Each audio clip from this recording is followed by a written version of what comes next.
क्या नाम है बच्चे का? आर्यन से। और कहाँ से आए थे आप? नहीं, कासमपुर से। और क्या दिक्कत है इसको जब आप आए थे हमारे पास? इसको इसकी छाती में कब जमा हुआ था, इसको छींके भी आती थी 3 से 4 बार। 4 से 5 बार छींके आते थे। सोता भी नहीं था ये ढंग से जी। और क्या दिक्कत होती थी?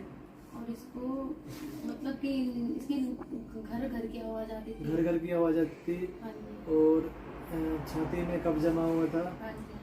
और खांसी होती थी। हाँ जी। और सांस लेने में भी दिक्कत बहुत थी। ज्यादा तकलीफ थी। सांस लेने में दिक्कत होती थी और नाक भी बंद रहती थी नाक भी इसकी। बंद रहती थी इसकी। और अभी इनको ये समस्या कितने टाइम से थी? इसको 3-4 महीने से थी, लेकिन अभी 1-1.5 महीना कंप्लीट होने वाला है इसको। हाँ जी। लेकिन बहुत आराम है इसको, अब सोता भी सही ढंग से है, आवाजें भी नहीं आती। 3-4 महीने से समस्या थी और 1-1.5 महीना हो गया। हाँ। अभी इसको कोई दिक्कत नहीं है। नहीं, अब इसको छींके वगैरह आती है? नहीं। अब नहीं आती है। सांस लेने में दिक्कत होती नहीं, अब कोई है? खांसी आती है? नहीं।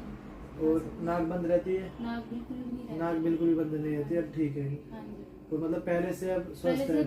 बिल्कुल वो हो गया। बिल्कुल ठीक हो गया। हाँ जी, अब सोता भी सही से है। तो यहाँ के ट्रीटमेंट से खुश है आप? बहुत ज्यादा।